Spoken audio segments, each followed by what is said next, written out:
नागपूर ते सिंधुदुर्ग आणि पुढे पणजीपर्यंत शक्तीपीठ महामार्ग तयार करण्यात येणार आहे। शासनाने तसा निर्णय घेतला असून महामार्गाबाबत लवकरच जमीन हस्तांतरणाला वेग येणार आहे। नागपूर ते कोल्हापूर महामार्ग असताना आणखी महामार्गाची गरजच काय? या महामार्गामुळे हजारो शेतकरी आणि वस्त्या उद्ध्वस्त होतील असं विरोधकांचं म्हणणं आहे। यामुळे कोल्हापूर, सोलापूर आणि सांगलीसह सिंधुदुर्ग जिल्ह्यात देखील शेतकऱ्यांचा लढा उभारण्याचे प्रयत्न आता सुरू आहेत।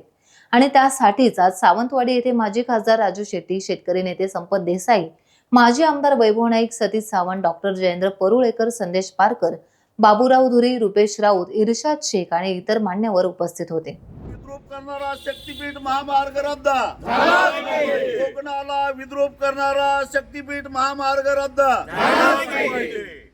Thank you. नहीं चलेगी, नहीं चलेगी, नहीं चलेगी, दादागिरी नहीं चलेगी। एकच जिद्दा शक्तीपीठ रद्द, एकच जिद्दा शक्तीपीठ रद्द, एकच जिद्दा शक्तीपीठ रद्द।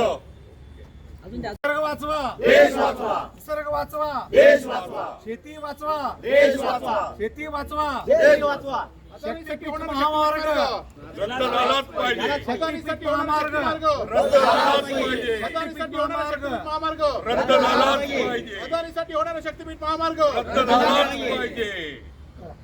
टाइम्स डिजिटलला लाईक करा, सबस्क्राइब करा, शेअर करा आणि बेल आयकॉन दाबायला विसरू नका। पाहत रहा टाइम्स डिजिटल।